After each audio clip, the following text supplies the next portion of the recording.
What's up, moviegoers and true believers? Welcome to another episode of the Real Comics Podcast. I am your host, Voodoo57, and with me, as always, is my good friend, Speedy G33. What's going on besides the fact that we are taking another crack at this particular podcast? Hey, everybody. I'm a little scared right now. I dogged the Captain America comic, and I think those Marvel snipers took a shot at us. Hail Hydra! Hail Hydra, man. Dude, we got hijacked in our last attempt at this, so let's hope this one goes through. Okay, everybody, now that we're back and we're giving this a second shot, hopefully you won't see the first one. We'll delete that one quickly. Let's talk about tonight's episode. Tonight's episode is titled Welcome to the Rogues Gallery. Tonight, Speedy G33 and I will cover the best and the worst of villains in superhero movies. We'll talk about their performances and the people that played them and what we thought about them, both on the good and the bad spectrum. But before we do, as always, we start off with a little bit of news into the Star Wars Minute and a new segment featuring my friend Speedy G33 titled This Week's Bullshit Story. That's right. Where did that go? Oh my God. Oh, that's hilarious. That's right. Okay. This week's bullshit story. Listen, the last couple of weeks, we've had so much rumors, so much innuendo of stuff that sometimes seems so outrageous, you know it from the get-go, or sometimes has teased us and thought, this could be really cool, and 2 days later to only find out it was strictly rumor. So there's so much of it, we decided to devote a whole segment to it. Speedy G's going to run that for you tonight. But first, let's just get into the general news. Speedy G, what do you got first on the news section for us? First on the news section, we're going to hit the casting news. We had some major casting for Spider-Man, Homecoming, and for Thor Ragnarok. First, on Spider-Man, we have Michael Keaton being cast as the major villain in the new Spider-Man movie. Batman has come to Marvel. What do you think? I'm liking it. This is a great, great cast. I'd probably say Birdman has come to Marvel. I enjoyed that movie actually quite a bit. But yes, the original Tim Burton Batman has come back to Marvel. I'm looking forward to seeing him get nuts. You want to get nuts? Let's get nuts. Yeah, I'm hoping he plays a really good. I think he's got a lot of he can really bring a lot acting chops to this villain role. Yeah, I'm very interested. It looks like he's going to be the Vulture, though I would have really loved to see him take on Osborn. But Kevin Feige has come out and said that we're not going to use any villains that have been used in the past. So that means Osborn's off the table, unfortunately, because if it was Osborn, then he could be him as a villain in lots of movies, which would be really cool. They could lock him up. But either way, hey, a chance to see him go, like you said, a little nuts, play off of Spider-Man. Even a scene of him and Robert Downey Jr. kind of doing a little banter would be really awesome to check out. I think this is going to be a great, great cast. Okay, I know you have some Thor news as well. Yes, Thor. There was 4 people that were talked about. 2 of them had been cast, but we didn't know their roles officially. So Cate Blanchett has officially been cast as Helena, and Tessa Thompson has been cast as Valkyrie, which is a very inspiring cast. If those that don't know, Tessa Thompson is a black actress. She will be playing Valkyrie, if you know your Norse history, who is a blue-eyed, blonde-haired Viking woman. Very inspiring, very different. I think it's a great idea. You already have Idris Elba playing Heimdall. So why not another character? And she's going to be the major love interest of Thor. So that's also kind of neat to see something different. I'm pretty excited about her because she's in Creed, for those that don't know. She plays the girlfriend to Michael B. Jordan's character. Let's see. Then, of course, Carl Urban of Lord of the Rings, Star Trek, and Dread fame, as well as some other villains throughout the years, will be playing a villain called Scourge. So it's kind of cool to see him get into the Marvel Universe, also to get back into the armor, Lord of the Rings style. Okay. That'll be fun. And finally, Jeff Goldblum, the great Jeff Goldblum, playing a major character called the Grand Master. He's kind of a cosmic character. I think he'll be dealing more with Theos, so I don't know how much he's in the movie, but he definitely connects to Theos. So all the way around, I think it's solid casting. This kind of movie has jumped in my eyes because of the casting. When I first heard this movie was being made, let's face it, I think you and I both agree that the Thor movies are our least favorite, for the most part, in the Marvel Cinematic Universe. They're not that they're horrible, but they're a little flat. This has my interest jacked up a little bit more, especially with the Jeff Goldblum ad and the Carl Urban. For sure, man. I almost said Keith. Yeah. Don't but it was hold on it. The Carl Urban ad. I think these are going to be solid ads. So I agree. great casting news. Totally. Very cool.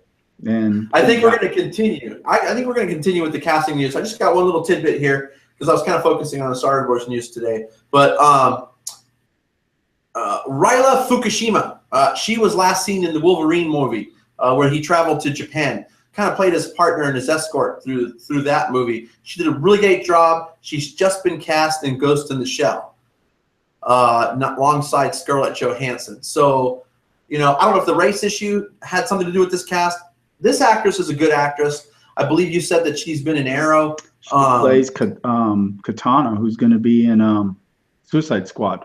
Suicide Squad. She won't be their version of it, but she's the Arrow version of it. And I thought she did a great job in Wolverine. Wolverine was one of the movies I enjoyed quite a bit. And I just love things all Japanese. So this is a huge get for me, if to stabilize this movie and bolster it and give it a little bit of oomph. I think more are going to be coming, but this was a good get. What do you think of her in general? Yeah, I like it. I think she's a solid actress. I've liked her in both the roles I've seen her in. She's kind of now become a recognizable face to people who like these kind of movies. So, yeah, it's a solid actress. Again, I know people are going to throw out that, well, why wasn't she cast for the lead role? So, well, sorry. Yeah. She can't sell 1 million tickets the way Scarlett can. It's just it is That's what it right. is. She's a bigger name and a prettier face. That's all there is to it. They're made in Hollywood. Done and done. Cool. Anything else on the news front? Yeah, really fast. I was going to go over the fact that these 2 comics came out today. They're both pretty big deal. Just really fast. The reboot. We had the midnight release of the DC Rebirth. It's not really a reboot. People are calling it a reboot because it's an easy way to explain it, how they're going to start the stories over at #1. It's going to allow some of the writers to come up with some different ideas and not be confined by the continuity they have before them. It is a great read. It's a sad in some, and there's a killer, I'll tell you off air, but I'm not going to tell you now, killer twist at the end of this. A lot of fun. Definitely recommend you pick it up. I picked up both variants. So, yeah, loved it. On the other hand, this has been all over Twitter today. People kind of broke this on Facebook and everywhere else really early and spoiled it. Didn't like it as much. And not so much because of the way it ends. That's kind of annoying, but I think people should let it play out and see what happens before you jump on that. To me, it was just the political slant it took is not one I really enjoy, so it's just not my cup of tea. I'm going to read the second one just to see, but I don't think I'm going to continue with this series. But big news both ways, Cap and the Trinity and the whole DC universe shaking things up in comics. Cool. That's awesome. I can't wait to check those out, hear what you have to say about them. That's for sure. Very awesome. You got yourself out to the comic book store. That's right, folks. He's not just a voice. He actually reads these comics. Oh, I got a bunch of better ones too, but we'll save them for another day. Yeah, we're going to save those for another time. I think it's about time to talk a little Star Wars news. What do you say? Yes, Star Wars Minute. Cool. Now, normally I handle the Star Wars news, but Speedy G has an article that he read a few days ago that I think is very come across this article. I had a little bit. Speedy G, talk to us about the Star Wars Battlefront game and the issues and the complaints that people are talking about right now. Well, it turns out that Battlefront, according to I believe LucasArts or EA, who does Battlefront, I'm not quite sure.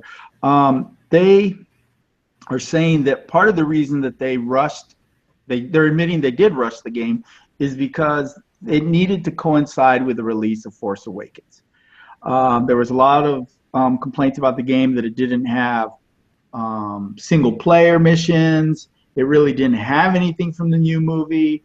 And they're kind of saying that they didn't have time to get that in there because they had to meet this deadline. I don't know. Is it Monday morning quarterbacking them saying they're blaming it on that? Or was that really a problem? And as I was telling you, I didn't play Battlefront, so I don't know. But I guess the single player thing would have bugged me because I do like playing on my own more than I like playing in group. No, that's just me. I do as well. You know me quite well. I'm kind of a lone wolf when it comes to playing video games, whether they're MMO or just game style. I'd rather be on my own and rely on myself. I did play Battlefront. I did enjoy it. I didn't experience some of the problems and the things people are talking about because I played the early beta version, and I'm probably sure they made sure that beta version after the game release. I know a lot of people are staying away from Battlefront because of the extra fees involved in trying to play this game. It's one of the reasons my kids and I have kind of stepped back. But that's interesting to hear and kind of disappointing in some ways to think that had they taken their time, the game might have been better. Yeah, so it can get better. Maybe. I just like you're just telling me there's issues like about these fees and stuff as we talked about it as our second time through. You know, it sounds like they're using that as their scapegoat for why they didn't hit the numbers they're supposed to hit. And there may be other things that are wrong with it. And maybe that did have a little bit to do, but they need to look at the entire all the reasons why the movie, or the game didn't do what they expected it to do. Right. You're absolutely right. They definitely need to look at it as a whole. And even as I said, I know some big-time gamers, guys that I like to watch the reviews on certain games. They've actually stayed away from it. There was no review coming from them for Star Wars Battlefront. They thought it was ridiculous to pay these extra fees that you get charged to actually, after you buy the game, after you make sure you have the system, after you make sure that you have online access, to pay another fee just to play the game.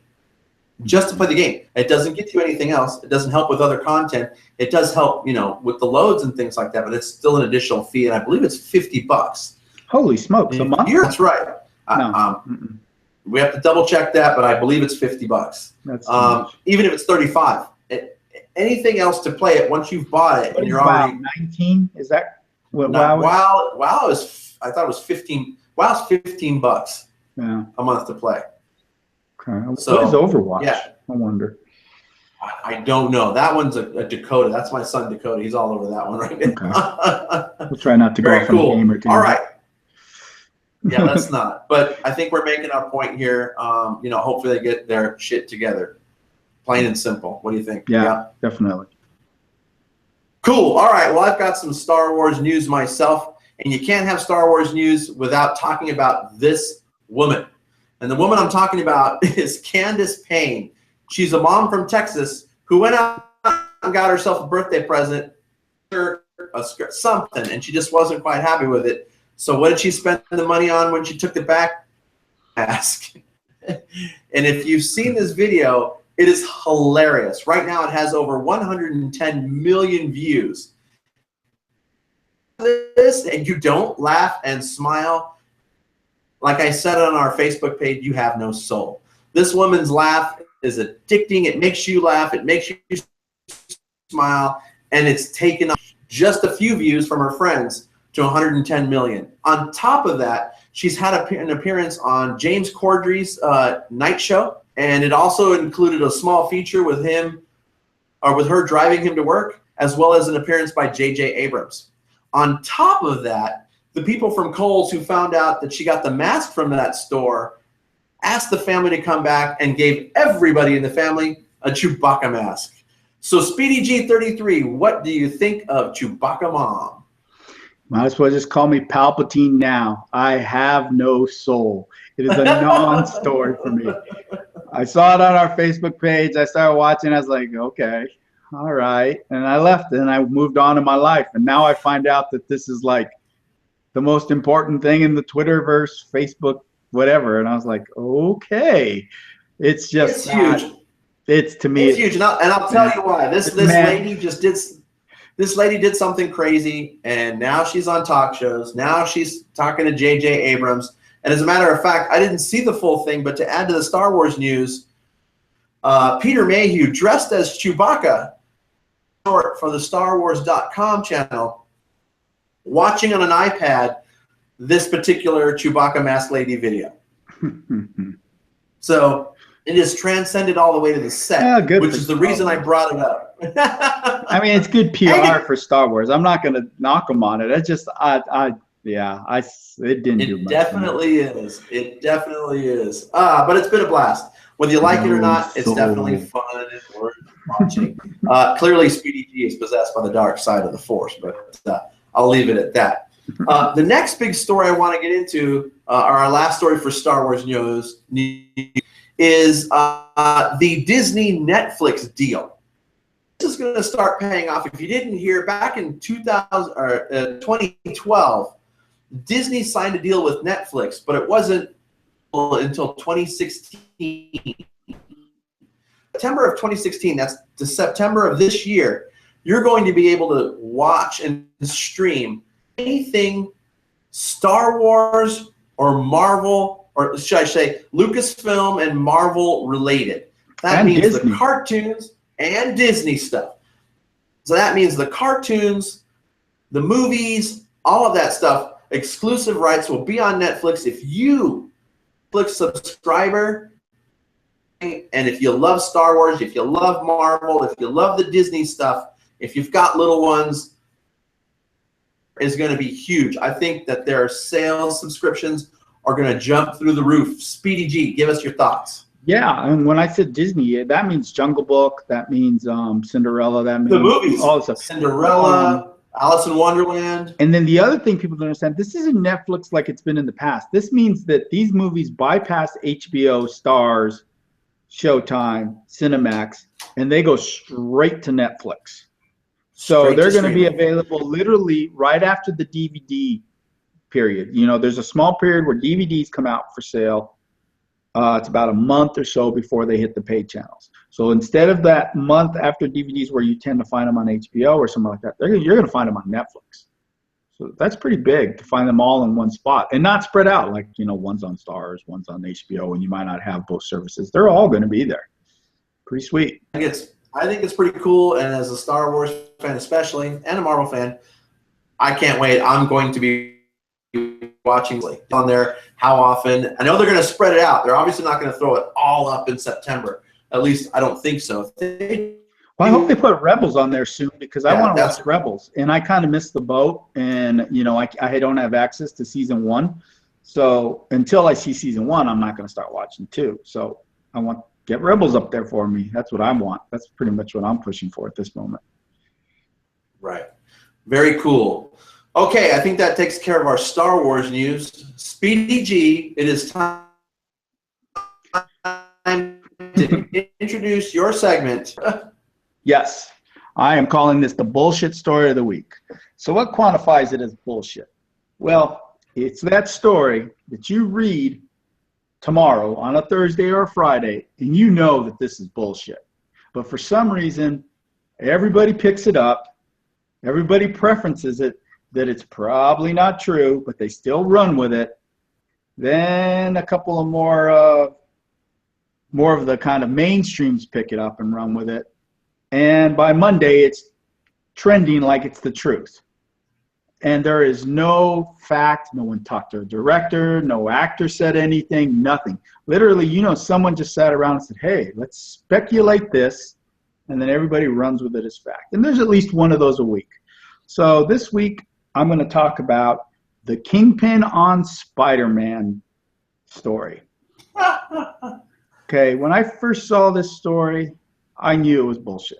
It's like the Netflix people are not coming on Marvel movies. I don't know how many times we have to go over it. They're not crossing over. It's been set in stone pretty much. And on top of it, they're going to cross over to the Sony movie? No. Okay, this isn't even same company. This isn't the Disney Netflix going to the Disney movies. This is you're saying taking the Disney Netflix character and taking him over to a Sony movie. So there was no story. It was a non-story. And as the weekend progressed, Mark, how do you say his last name? Ruffalo? How do you say the guy who plays Kingpin? Mark. Kingpin himself? Yeah, Kingpin. Vincent D'Onofrio? Why am I saying Mark? I'm thinking of Mark Ruffalo. Yeah. Vincent D'Onofrio. he tweeted 2 tweets.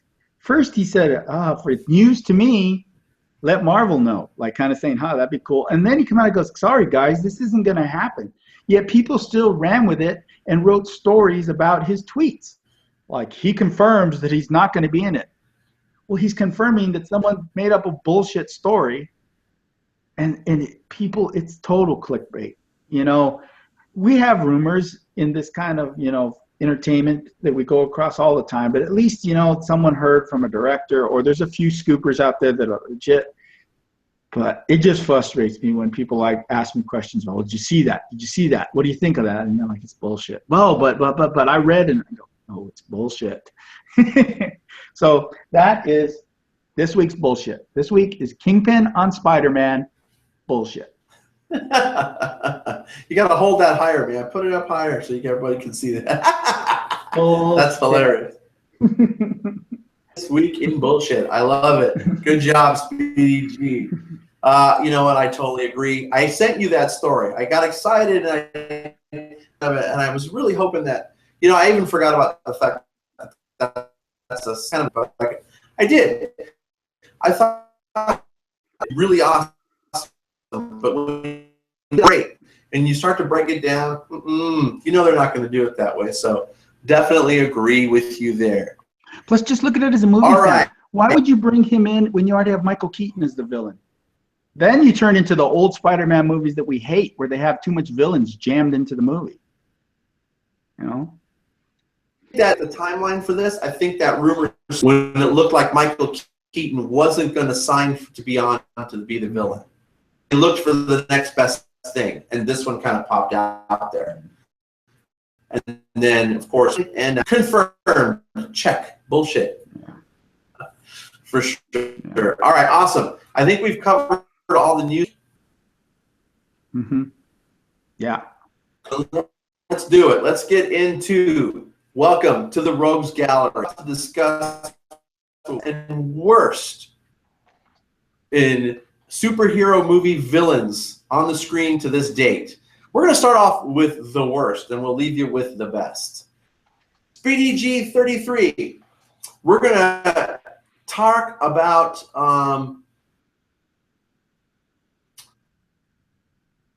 we think are the worst. Why don't you give us our first worst villain? Okay, we're going to do a list of 5.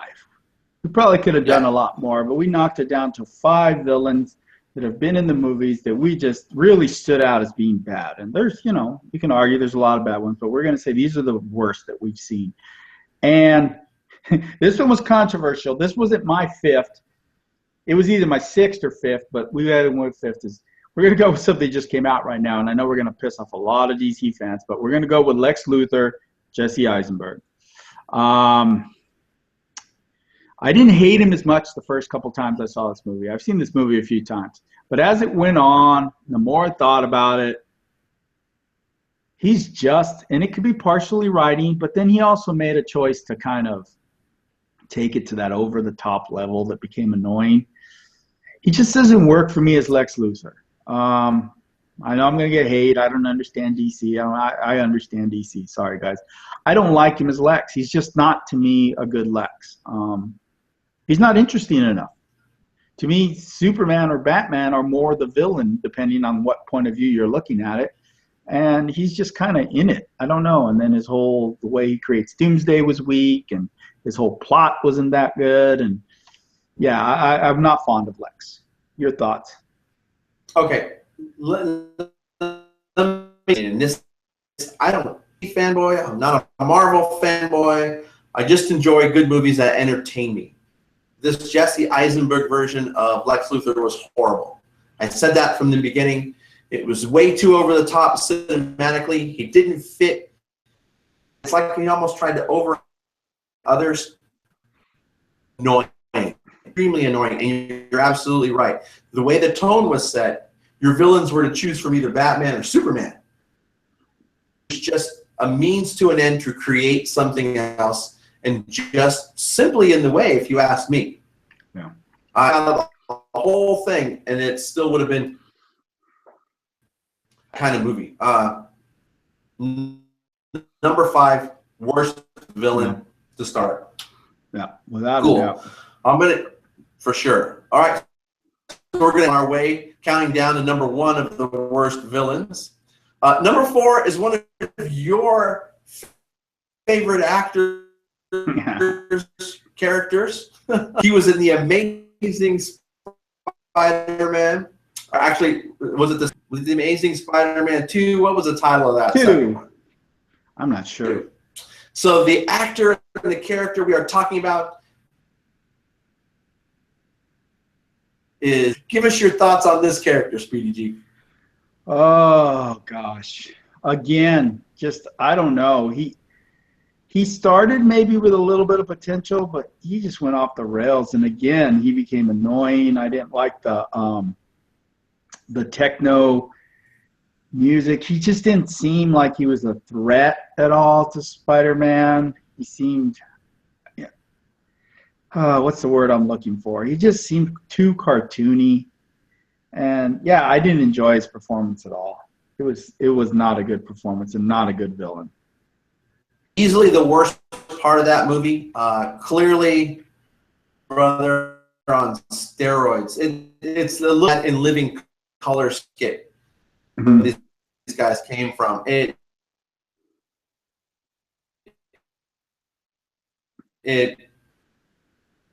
But he was for it. You feel sorry for him. Continuity character just didn't belong in this movie, and it's a shame because I did, and I believe you said too, we did like the version of this particular Spider-Man at the time, and it's a shame that just didn't have the script to hold. Well, yeah, they tried to do too much having the 2 villains in there, and they didn't do a good job of balancing them. And I think, you can say that the Goblin was probably just as bad, but I don't know. He was the major villain in my mind, so I punish him more than the Goblin villain. So, yeah, I just didn't like him. Very cool. Why don't you hit us with number 3? Number 3, I might fool you with this, but it's Deadpool. Ryan Reynolds' Deadpool, but not in the Deadpool movie. Ryan Reynolds' Deadpool from that abomination, that big old turd that we talked about last week, the worst X-Men movie ever, Wolverine Origins. Oh my God. That, I don't know, that could almost been number 1. It was so disturbing, man. You sew his mouth shut. You turn him in this weird, like, big-eyed mess with sword arms, and oh God. I don't even know where to begin, but I gotta tell you, it's funny. 5 o'clock this afternoon, that movie was actually on Fox XX, and so I watched the beginning of it. And you know what's? It's sad. You can see Ryan Reynolds as Deadpool in the beginning of this movie. It had a good start, but what they turned him into was so utterly ridiculous. Lasers via Superman out of his eyes. He could blink. They combined him with several other mutants, and they put all this stuff, and they made him like a Weapon X kind of. Then that moment when his eyes actually turned into diamonds to signify, oh, he looked like a clown without a mouth. Yeah. And it ruined everything, and that's probably the reason why they shut down the whole idea of a Deadpool movie to begin with. Yeah. Even with the test footage. But if you watch that beginning scene, I challenge anybody, just watch the beginning. A group of mutants are put together as a task force to do Stryker's dirty work. Mm-hmm. He's just as funny in several moments in this 5 minutes of footage as he is in the movie without the cussing. Yeah. Smart ass. You can see his timing is already there. Mm-hmm. So, but yes, worst villain. I was tempted to have you throw him at number 1. Yeah. Yeah, number 3. I guess maybe if we hadn't come out with a better second Deadpool movie or a real Deadpool movie, he might have been number 1. But that shitty taste has been washed out of our mouth. So thank God. We kind of have pushed thank God. Him. Where the next 2, the shit's still there. I gotta say, at this point, before we move on, I wish we could just throw. It seems to be the theme for tonight's podcast. So I'm glad that we have some best. All right, let's move on to number 2. Is probably one of the most cheesiest versions of what I think is probably one of the best villains, at least his backstory in my mind, in the DC Batman comic book verse, I guess I should say. And that is Arnold Schwarzenegger's Mr. Freeze. Mr. Freeze. God. It is so bad. Dude, how and you're horrible. right. He's a great character in cartoon, you know. Oh, and Arnold played him like Arnold, and it was shit. And you know, we could have picked anyone because there's no shining example of even hero or villain in that nasty movie, Batman and Robin. But I think if you're gonna look at the absolute worst and kind of almost character ruining, yeah, Arnold's Mr. Freeze. Yeah, Absolutely. I have to admit, back in the day when that movie came out, I saw that on the screen and I knew that it was going to be such a piece of shit that I did not pay to see it in the theaters. I waited till I even ventured watching this thing, and I kept waiting for him to go out. Why don't you cool off? God, I had hopes for that. You know, we're finally getting Robin, we're getting Batgirl, Bane, Poison Ivy, you know, all this stuff, and you're like, wow, but oh my God. What a mess. It's a cluster. That one, it's one of the best cluster Fs around, man. Let me tell you. Arnold Schwarzenegger's Mr. Freeze at number 2. Speedy G, why don't you hit us with our number 1 worst villain? Easily the worst villain in comic book movie history is Doctor Doom. And I'm going to pick Toby Kebbell's version in the recent Fantastic Four, because believe it or not, he's even worse than the one in the other Fantastic Four movies. What makes this one so bad is the fact of how good Doctor Doom is. Doctor Doom should be probably the best villain in any movie ever. We could throw him in the Avengers, we could throw him in an X-Men movie, we could throw him anywhere, and he would shine like a giant star. And they just, oh my God, did they take a dump on him in that movie? God, bad. You know what? I can only go from what I've heard, because as a movie fan, this movie, and I refuse to not watch the Fantastic Four. But what I do know of what was in there, what I do know what have friends who I really trust have told me, what I do know that you have said, I can at least form an opinion. And you're right. Doctor Doom should be somebody who stands on his own against mutants or whatever. And he's brilliant and powerful, but dangerous. In this movie, everything. He was just a punk. Yeah. Well, that whole movie's a mess, but you know, it just bothers me. And then they didn't do a good job in the earlier versions of the movies that had Jessica Alba and Chris Evans and all them in it. That Doctor Doom wasn't that good either, but at least he kind of looked like Doctor Doom. Where this thing, the like plastic wrap, you know, whatever the hell he was wearing, Doctor Doom was just so horrible. Oh, I've seen those images and I don't get it. Oh, so bad. So there you have it, folks. Let's recount these here really quick. Jesse Eisenberg's Lex Luthor at number 5 for the worst. Electro. Ryan Reynolds' Deadpool in the Wolverine's origin movie. Okay, not in Deadpool. Mm-hmm. Arnold Schwarzenegger as Mr. Freeze. And, oh, God, Doctor Doom in the most recent Fantastic Four. Toby, what is his name? Kibble. I don't know.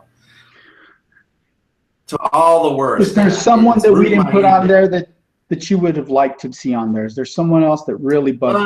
I know we discussed a couple of others. God, I can't even think of them off the. Is there someone that you had in mind? I thought about the Mandarin. Honorable mention. That's it. The Mandarin was one, but the Mandarin was beginning of that movie, the Mandarin really seemed like a scary villain. So they tricked me. So I guess that's why I didn't put him on there. I threw Venom out to you. You didn't think Venom was as bad. I didn't really like Venom so much. Venom went. I want to be clear here. I thought it was more Topher Grace's performance, but when the animated Venom was on the screen, I actually kind of liked it. And the only reason that thing was that movie wasn't as horrible. It was a bad Batman. It was a bad Spider-Man movie. But I kind of liked the Sandman story in that movie, so it kind of made me forget. Okay, Sandman was not a bad film. So yeah, and so, but the Topher Grace performance. So you're right. Thank you for reminding me. And again, in the Mandarin, like you said too, the way they changed him, yes, but his performance at the beginning was somebody to be feared. Definitely terrifying. He went before we knew who he was. He went right at Tony Stark. He took down that mansion in Malibu. You know what I mean? So definitely somebody to be afraid of. So yeah, that's kind of the reason why we left him off. Anybody else we're leaving off on the honorable mentions? I mean, you can argue for guys like I said in that Batman and Robin movie. You could argue for, Bane or someone like that, or Bane was more of a tool. Yeah, and there's some others, Yeah, but I think those are definitely the worst of the worst. That's for sure. All right. So instead of having this bring down our evening, what do you say we at least finish off talking about the best? The best of the best. Put the poop away. All right, no more turds, no more saying shit. Let's talk about the best of the best. Let's have a little fun here. Start us off with number 5, and probably one of my favorites. Really? Number 5 comes from one of my favorite superhero movies of all. I would say Doc Ock, Alfred Molina, in Spider-Man 2. Really big fan of his performance. I really liked his backstory. I loved his motivation. He made me, a good villain makes me care about them and understand why they're a villain and why they're doing these bad things. And you get that from that movie. He's a great, the enemy to Spider-Man 2. The fight scenes were really good. You could believe that he's going to beat Spider-Man. So, yeah, he hit all the things you want a good villain in these movies to hit. You are absolutely right. Top marks for Alfred Molina. He had the look. He had the chops. You felt sorry for him at one point. You almost thought you understood exactly why he was doing what he was doing. Great story. I almost wish got away. And at the time, that movie was, and this is why I say that, before these others have come out, remember, at the time, that to me was the quintessential, the best comic movie of all time. Yeah. Okay, and it still ranks high in my books. I know we've had a lot of great comic book movies, but that one had everything. What was going on with Peter Parker, and of course the love interest, and then now you got the bad guy, and he's involved, and he loses the love of his life. Exactly. So it was a great movie and a great performance by Alfred Molina as Doc Ock. Yeah, for sure. Cool. Let's move on to number 4. Number 4, another one of my favorites, is from Batman Returns, a Tim Burton movie starring Michael Keaton. Also had Danny DeVito as the Penguin. But the actor we're going to talk about is Catwoman, Speedy G. Start us off. Wow, I really loved her performance. And first, let me preference it. I could see how people didn't like it if you're a hardcore comic book fan, because she's really nothing like the Catwoman of comics. I think after her performance, they may have taken a few of her things and incorporated it into comics, some of her sassy sexual tension that she throws on the Batman. But I really liked her. And this was totally a creation of Tim Burton. And she's a Tim Burton character. There's no doubt about it. But I just liked her. All those scenes with Batman, there was that sexual tension. She seemed like she was nasty. She seemed like she was naughty. Like she knew she was breaking the rules and she didn't give a damn. You know what I mean? She did a great job. And her look, perfect. It was just, I really liked her performance. Fierce. Fierce is the word that I would use. The whip, which she learned to use, I think it was cartwheels and heels. Yeah. Dude, sexy, hot, fun. She had it all. I would have loved to have seen more of Michelle Pfeiffer as Catwoman. God, I would love just to see a reunion almost even. Just The Michael presence. Keaton and Cat. She had such presence on those Yeah. scenes of just her and Michael Keaton in the suits, and they're having dialogue, and she's like right in his face, right there. There is Yes. a presence. She holds her own. She belongs on the camera with him. She's not overshadowed by him. It's just amazing. I really liked it. And like I said, I know it's not a comic per se, but I really liked what she gave us. And her look, it's funny. The first couple episodes of Gotham, I was so excited because that little girl looked like a little Michelle Pfeiffer. So I fell she in does. love She's with that little, where they went with it, then they kind of lost me. But I really liked it. I was like, wow, this is like a young Michelle Pfeiffer kind of character. And I know obviously you're not going to go to that level of kind of nastiness that they had in Burton's movie. But yeah. right. But she still carried the look, and then she had the look of Michelle Pfeiffer, but they gave her the look of a young Catwoman from maybe somebody, a comic book from today, more of the present. Very, very cool. All right, what do you say you hit us up with number 3? Number 3, Loki, Tom Hiddleston. Tom Hiddleston, Loki. He makes the Thor movies a lot better than they would be, in my opinion. And he does a very good job in the first Avengers movie. Because to me, the Chitauri are kind of like, But him controlling and him working with them and just his humor and he's one of those villains that is kind of like a dastardly villain, like you love to hate. He is the villain, but he's just so charming. Kind of how Joker can be sometimes. But yeah, I just loved him in it. And it's to know that he's only going to be in one more movie after this bums me the hell out. That's for sure. He's actually been one of my favorite parts. Definitely my favorite part of the Thor movies. And I thought he boosted that first Avengers movie up to another level with that cast. Mm-hmm. That line, there's a line that I love that I'm going to quote. I believe it's from the Avengers movie, where he says, "I come with glad tidings.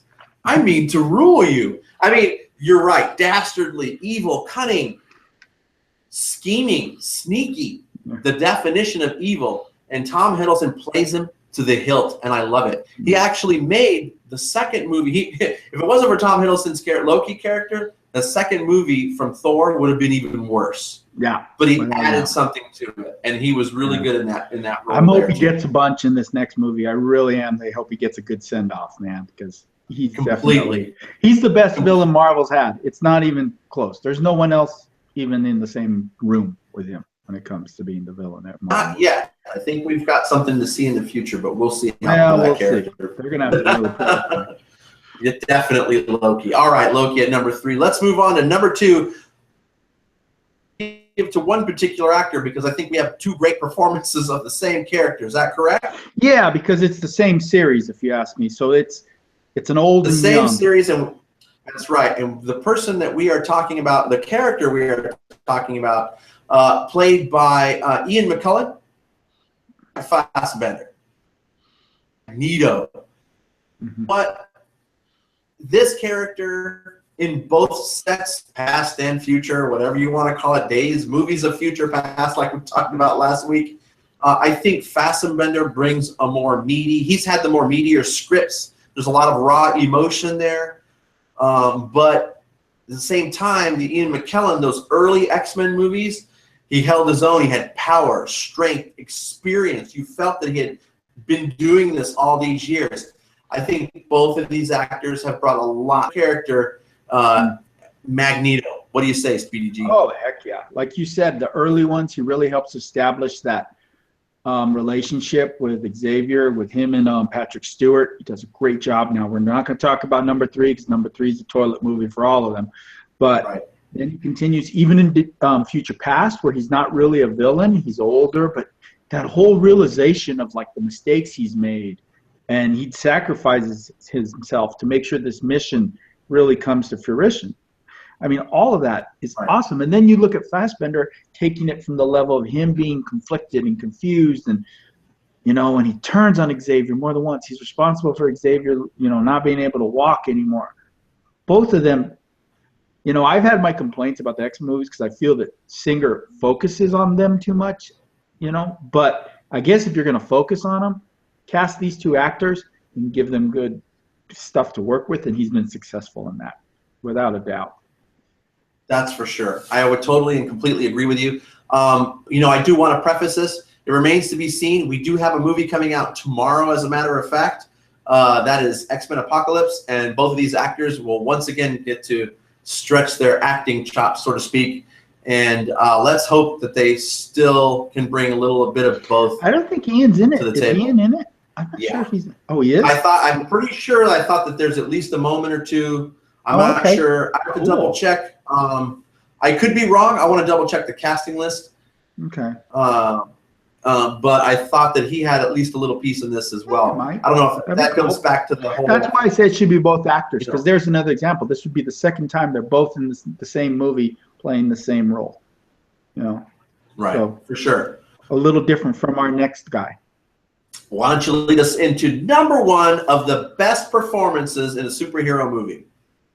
Easily, by far, the top performance. And we're going to go with one actor, and I'll explain why we're not doing it like the Magneto, is we're going to go with Heath Ledger's Joker. And while Jack Nicholson's Joker was also amazing and was probably like 6 or 7 on our list, it is a different story. They're not playing the same character in the same universe. So this is Christopher Nolan's universe Joker. And I can still remember when he was cast and the hate. They didn't like the way he looked. They didn't like the casting. Everything was wrong. And that movie came out and bam. That it's just, he is the quintessential villain. There hasn't been anyone that's come close to his level. Yep. Completely and utterly agree. I have talked about this a long time. He has won posthumously Best Supporting Actor in a Movie, an Academy Award. And I thought he was well deserving. Even a lot of people complained about that at the time, that somebody who wasn't around or alive. But let me tell you, if you go through and you know about this movie as much as at least I've tried to pay attention to it, the best scenes in this movie were either ad-libbed, surprised, or added. And unfortunately, what probably led to his downfall was his total immersion into becoming this character. Method actor to the hilt. And fortunately and unfortunately, luckily for Jared Leto, his Joker will be also completely and very different. Because to follow Heath Ledger, the complaints came out right away for poor Jared Leto. Mm-hmm. He's not this, he's not that. But Ledger's performance is simply amazing. Simply amazing. The ad-lib when he was the nurse, Two-Face, and he pulls the mask down and he just goes, hi. The ad-lib after the explosion didn't go off as the hospital is blowing up. He kept going and kept playing until wrong, and boom, then everything was wrong, but he fixed it with his own ad-libs. This is the best performance comic book movie in my mind, period, at this point. Yeah, it's pretty impressive. What else do you think? Now, like Catwoman, all preference, he's not exactly like comic book Joker. He is he's a creation of Nolan and the type of Joker Nolan and Ledger decided they wanted for this movie. But again, like Catwoman, within this movie, I liked him. Just like I liked her in Burton's movie. It fit the movie. Instead of trying to make it like a comic book and not fit the vision of a director who had this great vision, I'm willing to accept something different if it gives me something wonderful. And we'll go back really fast to the Lex Luthor, and you'll say, well, Snyder's vision, well, I don't think he pulled it off. He tried to pull off something Burton and Nolan did, but he didn't. It didn't work, in my opinion. It just didn't work. And that's why that one doesn't go on my good list and it goes on my bad list. But yeah, Heath Ledger, amazing. Amazing performance. And Jack Nicholson was amazing too. And I don't want people to think that we made this a list of 5. And if you would have seen our list, he was on our top 10. And what's very interesting is we argued a little bit, but there was easily at least 2, maybe 3 more Batman villains on our top 10. We liked Bane, we liked Scarecrow, and we liked Ra's. Scarecrow. And we felt those were strong villains as well, and they were in our top 10. So it just goes to show that everyone talks about how Batman has the best villains in comics. Guess what? He has the best villains in movies too, and it's not even close. You know, easily has the best villains. Yes, definitely. I totally agree with you. Best performance and best rogues gallery for villains for sure. Batman definitely has them all, and we've yet to see them all. We're going to see a few more this August in the Suicide Squad, I think, as well. Don't you think? Oh yeah, yeah. Cool. See, and we did this before the Suicide Squad, and that's going to totally. We're about to see like 7, 8 guys that might just blow this list out of the water. You know, we've got a possible Deadshot. We have a Harley. We have a new Joker. We have Croc. We have. I mean, I can go on and on. We have all these great villains coming in, and one of these guys could just blow our mind. So yeah, DC for sure. So this is just currently. This is just right now. Very cool. Now, for sure. All right, let's recap real quick before we get into the possible extras. Okay. Real cool. So I'm going to cover these. So number 5 of the best was Alfred Molina's Doc Ock. Number 4 was Michelle Pfeiffer's Catwoman. Tom Hiddleston coming in at number 3 with his Loki. Magneto, both Ian McKellen and Fassbender. And number 1, Heath Ledger's Joker. I think that a lot of people would agree with us. Speedy G, did you have some others that we probably could have thrown out here that would have possibly wedged their way into the top 5? Or other than those others that were in our top 10, who else could have been for best performance? Who else did I like on my list? Something that's a little off the beaten path that people wouldn't think of. I'm a big fan of Stephen Dorff's Deacon Frost in the first Blade. That's one I like a lot. I'm a big fan of that one. That's a good one that didn't kind of make it very high. Let's see. A lot of Batman ones. Brian Cox's Stryker in the second X-Men. Mm-hmm. The second one. The second one. Yeah, so that's Brian Cox, right. Not anyone else who's played Stryker, not the one in Origins, not the one in Days of Future Past. Yeah.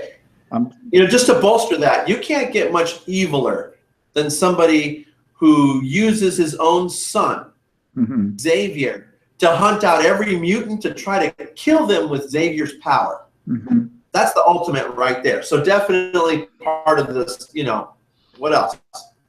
I'm not remembering the actor right now, and I'm feeling bad because he's a great actor. In Origins, believe it or not, the Sabretooth.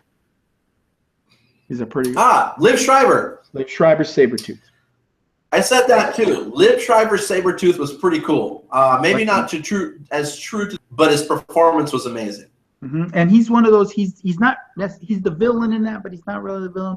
He's kind of an iffy. And then the final one that I didn't throw in here because I don't really see him as a villain, but he is kind of the villain, is the Winter Soldier. Who could have easily been in our top 5 if we look at him based on just the Captain America, the Winter Soldier, and he's the bad guy. But now, after watching, Civil War, we don't look at him so much as the bad guy.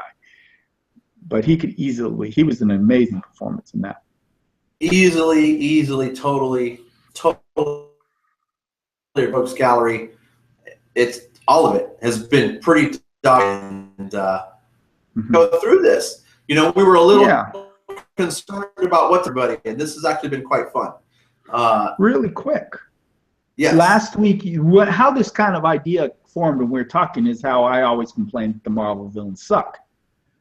I didn't really have any on the bad list, and I only had one on the good list because they're just meh to me. That's my complaint about the Marvel villains. Okay, they don't suck to the level of a Mr. Freeze or a Doctor Doom or a sewed-up Deadpool. But they're not good either. They're just kind of there. They have moments in the movie, but none of them will, let's talk about those top 5. None of them do you really care about, like a Doc Ock or like a Heath Ledger's Joker or how Magneto has had this great story through this whole thing. They're just, Ultron was kind of had maybe a moment here, then he got campy. Yellow Jacket was over the top in Ant-Man. One that might be kind of good I just thought of is the General Ronan. in the Hulk. No, Ronan dance off. Yeah, he's okay. Dance off. Was the dance off that? He had some good moments too, but then he went dance off. But Right. General that just came out in Civil War who was also in Hulk. But he's not the main villain, so I didn't think of him right away. But he's pretty good. William Hurt. William Hurt in this as the most recent general. And see, that's a good way. I guess what Marvel has done okay, because then you can also look at Robert Redford in the Winter Soldier. Not a traditional villain, but he was definitely right. But then nice. these guys, but they're not villains. They're what I call political intrigue bad guys. Yeah. You know, they're not your traditional guy who's he's just trying to take over the world in a certain way or trying to do something in a certain way. He's not out just slashing people to bits and pieces. You know what I mean? Yeah. World domination isn't necessarily his main goal. Yeah. Being on the right side is the bottom. Yeah. Okay. Very cool. All right. I think we've done it all. I think we're going to wrap this up. I do want to mention one other thing. If you're watching us live on YouTube, thanks for catching us there. You definitely want to subscribe. When you subscribe, you'll know that when we hit the air. I know that next week we should have our review of X-Men Apocalypse ready to go for you. We will keep you updated on that. Follow us on Twitter if you don't already at Reel, REEL_podcast. And also check us out on Facebook at the Reel Comics Podcast, or Reel Podcast, excuse me, on Facebook. You can always reach us there. Speedy G, how can they catch you on Twitter? They can catch me on Twitter at Speedy_G33. And if you want to follow me on Twitter, you can catch me at Voodoo_57. Thanks for joining us. We're going to say goodnight. Speedy G, say goodnight. Go Villains. Good night. Thanks for joining us for tonight's podcast. And as always, be your own hero. Man, it's late. Have a good night, everybody. Signing off. Good night.